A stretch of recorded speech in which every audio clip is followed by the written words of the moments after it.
तो स्वागत है आप सभी का हमारे चैनल की बिल्कुल ही नई वीडियो के अंदर, जहां पर आज इस वीडियो के अंदर हम बात करने वाले हैं अभी हाल ही में रिलीज हुई Mufasa the Lion King movie के बारे में।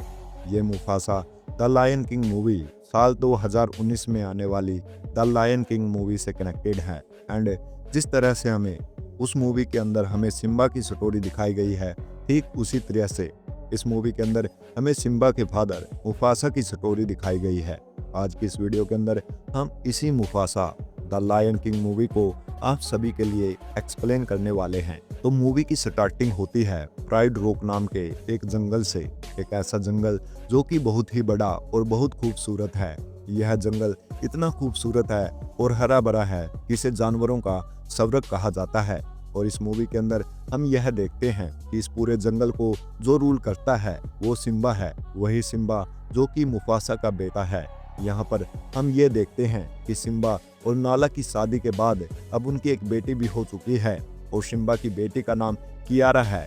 सिम्बा अपनी बेटी कियारा के साथ खुशी से चलते हुए जंगल में जा रहा होता है, लेकिन तभी उसी टाइम पर सिम्बा को एक स्मेल आती है, जिस स्मेल से सिम्बा ये पहचान जाता है कि उसकी वाइफ नाला इस टाइम पर किसी मुसीबत में फंसी है। यह जानने के बाद सिम्बा अपनी बेटी कियारा को अपनी गुफा में ले जाता है और उस गुफा में बिठाकर उसे कहता है कि अब वो उसकी मदर नाला को लेने जा रहा है और वो नाला को लेकर शाम तक जल्दी लौट आएगा। सिम्बा की इस बात को सुनकर कियारा डर जाती है, लेकिन सिम्बा उसे कहता है कि उसे डरने और घबराने की जरूरत नहीं है, क्योंकि यहाँ पर उसका ख्याल रखने के लिए टिमोन और पुम्बा है। अब इसके बाद धीरे धीरे करके समय बीतता है और रात हो जाती है और रात होते ही बहुत जोरों से बारिश होने लगती है। कियारा ने कुछ समय पहले ही जन्म लिया था, इसीलिए वो पहली बार बारिश को देखती है। और अब क्योंकि नॉर्मली शेरों को पानी से डर लगता है, इसलिए कियारा भी पानी को देखकर डरने लगती है। लेकिन फिर उसके बाद उस गुफा में रफीकी आ जाता है और इसीलिए रफीकी को देखकर कियारा काफी खुश होती है, क्योंकि कियारा रफीकी को काफी पसंद करती थी और रफीकी भी कियारा को अपनी पोती मानता था। कियारा रफीकी को देखकर उसे कहती है कि उसे पानी से बहुत डर लगता है, लेकिन कियारा की बात सुनकर रफीकी उसे कहता है कि तुम्हारे अंदर जिन महान शेरों का खून है वो कभी पानी से डरा करते थे, लेकिन उन सभी ने अपने डर को जीत लिया और इसीलिए आज वो सब इतने बहादुर शेर हैं। लेकिन यहाँ रफीकी की बात सुनकर कियारा उसे कहती है कि उसके पिता सिम्बा और उसके दादा मुफासा बहुत ही बहादुर शेर हैं। वो यानी कि कियारा उनके जितनी बहादुर कभी नहीं हो सकती। लेकिन रफीकी जैसे इस बात को सुनता है, वैसे ही वो कियारा को कहता है कि अब मैं तुम्हें एक ऐसे शेर की कहानी सुनाने वाला हूँ जो कि कभी तुम्हारी उम्र का हुआ करता था। और फिर इसके बाद हमें ये पता लगता है कि रफीकी जिस शेर की कहानी सुना रहा है वो शेर है मुफासा।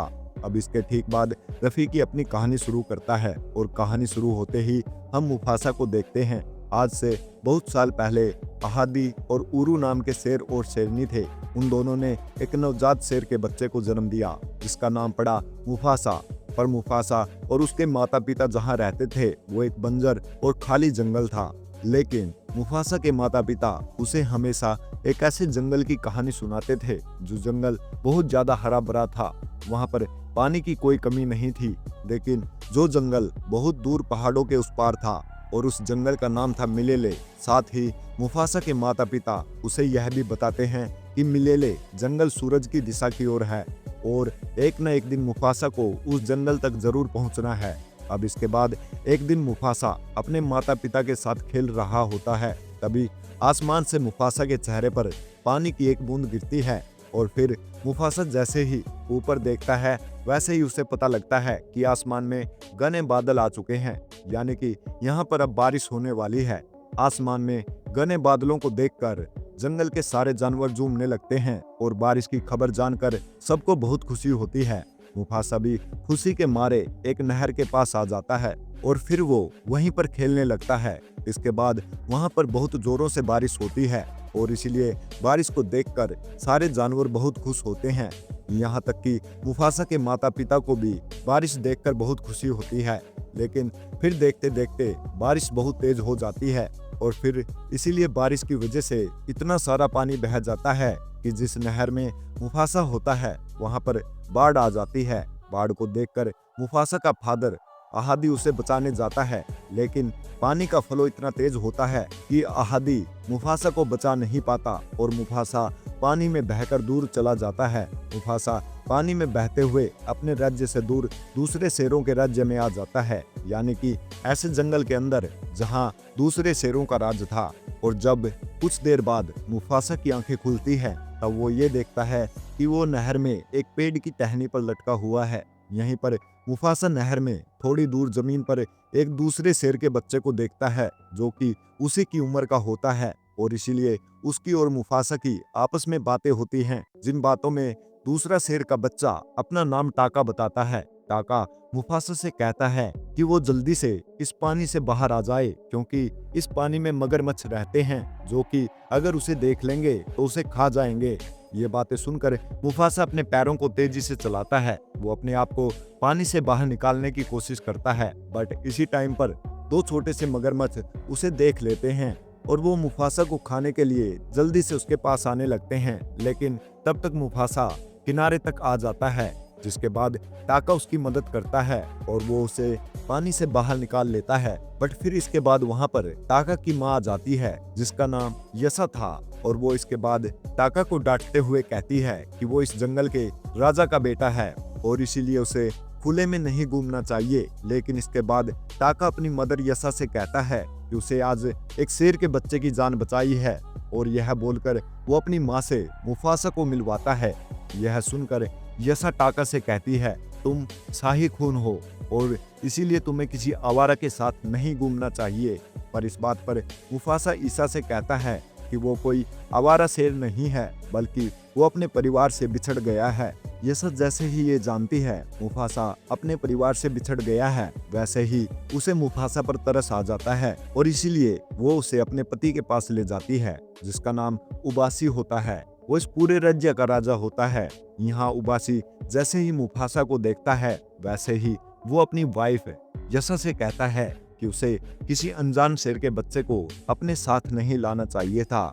पर इस बात पर यसा उबासी से कहती है कि मुफासा असल में अपने परिवार से बिछड़ गया है और इसीलिए वो ये चाहती है कि मुफासा को वो लोग अपने साथ रख लें। इसीलिए वो ये चाहती है कि मुफासा को वो लोग अपने साथ रख लें। इस बात पर उबासी यसा से कहता है, अगर यसा मुफासा को अपने साथ रखना चाहती है तो यहाँ पर मुफासा और टाका की वो रेस करवाएगा। अगर इस रेस में मुफासा जीत जाता है, उसके बाद जाकर ही वो मुफासा को यहाँ पर रहने की अनुमति देगा।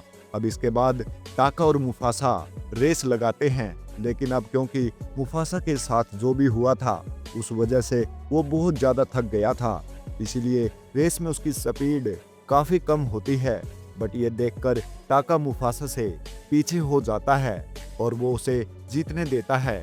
और ऐसा इसीलिए होता है क्योंकि टाका मुफासा को अपना दोस्त मानने लगा था और वो ये चाहता था मुफासा उसके साथ उसके परिवार में रह जाए। रेस में मुफासा के जीतने के बाद ओबासी थोड़ा दुखी होता है और ऐसा इसीलिए था क्योंकि उसका बेटा टाका हार गया था, लेकिन अपने वचन के हिसाब से वो मुफासा को अपने परिवार में रखने की अनुमति देता है। जिसके बाद मुफासा टाका के परिवार में रहने लगता है और मुफासा और टाका काफी अच्छे दोस्त बन जाते हैं और वो हमेशा साथ खेला करते थे। इसके साथ ही यसा भी मुफासा को अपना बेटा मानने लगती है और वो मुफासा को लड़ाई के सारे तरीके सिखाती है। हालांकि मुफासा से हटकर अगर हम टाका की बात करें तो टाका ज्यादातर अपने फादर ओबासी के साथ रहता था और ओबासी एक बहुत ही आलसी शेर था, जिस वजह से वो टाका को ज्यादा कुछ नहीं सिखा पाया। अब इसके बाद धीरे धीरे करके कई साल बीत जाते हैं और इसीलिए मुफासा और टाका भी काफी बड़े हो जाते हैं।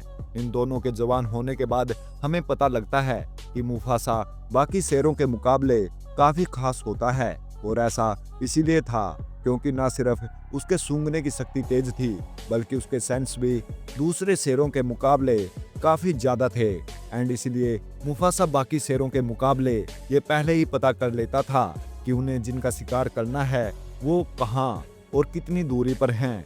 अब इसके बाद एक दिन मुफासा अपनी माँ यसा के साथ शिकार पर जाता है, लेकिन जहाँ पर ये दोनों शिकार के लिए जाते हैं वहाँ पर कई सारे लोयन आ जाते हैं। बट ये सारे लोयन दूसरे जंगल के होते हैं। ये देखने में बिल्कुल वाइट कलर के होते हैं।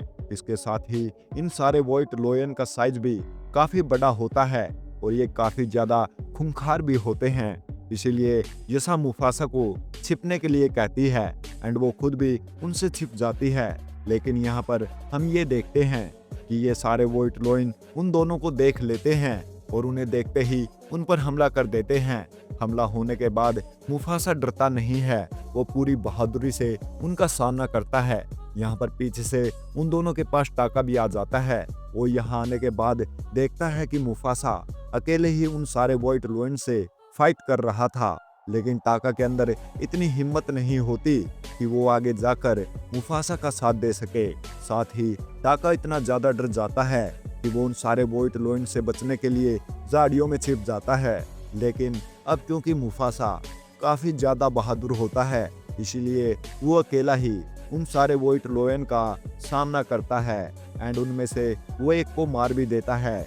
और इसीलिए जैसे उनमें से एक व्हाइट लोयन की मौत होती है, वैसे ही बाकी सारे डर कर वहां से भाग जाते हैं। इस लड़ाई के अंदर यसा थोड़ी सी घायल हो जाती है, लेकिन मुफासा उसे जल्दी से घर चलने के लिए कहता है। बट तभी झाड़ियों से टाका बाहर निकलता है। वो उन दोनों से माफी मांगते हुए कहता है कि वो झाड़ियों में छिपकर मुफासा को उन सारे व्हाइट लोयन से फाइट करते हुए देख रहा था, लेकिन उसके अंदर इतनी हिम्मत नहीं होती कि वह बाहर आकर मुफासा का साथ दे सके और उन सब से लड़ सके। लेकिन इस बात पर उसकी मदर यसा उसे कहती है कि तुम्हें माफी मांगने की कोई जरूरत नहीं है, तुम्हें अपनी बहादुरी दिखाने का मौका आगे जरूर मिलेगा। अब इसके बाद वो तीनों अपने घर पहुंचते हैं, लेकिन घर जाते ही मुफासा और यसा की हालत देखकर ओबासी उनसे पूछता है कि आखिरकार उनके साथ क्या हुआ। ये बातें सुनकर यसा ओबासी को सारी बातें बताती है, जिसके बाद ये सारी बातें जानते ही ओबासी मुफासा को थैंक यू बोलता है एंड वो उसे कहता है अगर आज वो नहीं होता तो यसा जिंदा नहीं होती। लेकिन इसके बाद मुफासा ओबासी से कहता है कि उसे ऐसा महसूस हो रहा है कि वो सारे व्हाइट लोयन अपना बदला लेने वापिस आएंगे। मुफासा की बातें सुनकर ओबासी उसकी बातें कंफर्म करने की कोशिश करता है और इसके लिए ओबासी अपने एक आदमी को उन सारे व्हाइट लोयन की टेरिटरी के अंदर भेजता है। ओबासी जिसे उन सारे व्हाइट लोयन के पास भेजता है, वहां आकर वो देखता है आज के दिन जो भी कुछ हुआ वो सारे व्हाइट लोयन अपने राजा को ये बातें बता रहे थे। और यहाँ पर उनकी बातें सुनकर उसे यह पता लगता है कि जो व्हाइट लायन मुफासा के हाथों मारा गया था वो इन सारे व्हाइट लोयन के राजा का बेटा है। और इन सारे व्हाइट लोयन के राजा का नाम होता है किरोज, जो कि इन सबसे बहुत पावरफुल है और सबसे खूंखार होता है। यहाँ पर वो जैसे ही अपने बेटे की मौत की खबर सुनता है, वैसे ही वो गुस्से में आकर बहुत जोर जोर से दहाड़ लगाता है। फिर इसीलिए वो यहाँ पर यह फैसला करता है कि वो अब अपने बेटे के कातिल मुफासा को जान से मार देगा। लेकिन मुफासा के साथ ही वो टाका को भी जान से मार देगा, क्योंकि टाका दूसरे जंगल के राजा का बेटा होता है। वो टाका को मार के हिसाब बराबर करना चाहता था। इसके बाद इन सारी बातों की जानकारी उबासी का आदमी वापिस आकर अपने राजा उबासी को देता है, जिसके बाद उबासी और पूरी फैमिली ये बातें जान जाती हैं। कल सुबह होते ही किरोज अपने सारे आदमियों को लेकर वहां पर आएगा और मुफासा और टाका दोनों को जान से मार देगा। ये बात जानकर उबासी और यसा बहुत ज्यादा डर जाते हैं, लेकिन फिर वो दोनों मुफासा और टाका से कहते हैं अब उन दोनों को यहाँ से बच निकलना होगा और उन दोनों को यहाँ से सीधा मिलेले जाना होगा, जिस जगह जानवरों का स्वर्ग कहा जाता है। और मिलेले इसीलिए क्योंकि यहाँ बहुत ज्यादा दूर पहाड़ों के उस पार है, जिस वजह से अगर वो दोनों वहां पर चले गए तो फिर किरोज और उसके आदमी वहां पर नहीं आ पाएंगे। ये सारी बातें सुनकर पहले तो मुफासा और टाका जाने से मना करते हैं, लेकिन फिर अपने माता पिता की जिद के आगे वो मान जाते हैं और वहां से उन दोनों को जाना पड़ता है। इसके बाद जैसे ही अगले दिन सुबह होती है, वैसे ही हम ये देखते हैं कि ओबासी और यसा के पास किरोज और उसकी पूरी आर्मी आ जाती है। और यहाँ पर आते ही किरोज मुफासा और टाका की मांग करता है, लेकिन किरोज की बातें सुनकर ओबासी उससे कहता है वो यहाँ पर कोई लड़ाई नहीं चाहता और ये चाहता है किरोज अपने सारे लोगों को यहाँ से लेकर चला जाए। ओबासी किरोज से कहता है कि शेरों के कुछ नियम होते हैं और नियमों के हिसाब से कोई भी दूसरे शेर की टेरिटरी में बिना पूछे नहीं घुस सकता। लेकिन किरोज को किसी भी नियम से कोई मतलब नहीं होता और यहाँ पर सिर्फ और वो यहाँ सिर्फ मुफासा और टाका को मारने आया था। लेकिन अब क्योंकि यहाँ पर उबासी, यसा और उसका आदमी किरोज को मुफासा और टाका के बारे में कुछ नहीं बताता, इसीलिए किरोज और उसके सारे आदमी मिलकर उन सबको जान से मार देते हैं। इधर दूसरी तरफ मुफासा और टाका काफी दूर आ चुके थे। अब इससे आगे की स्टोरी हम आपको इससे अगले वीडियो में सुनाएंगे। तब तक के लिए धन्यवाद।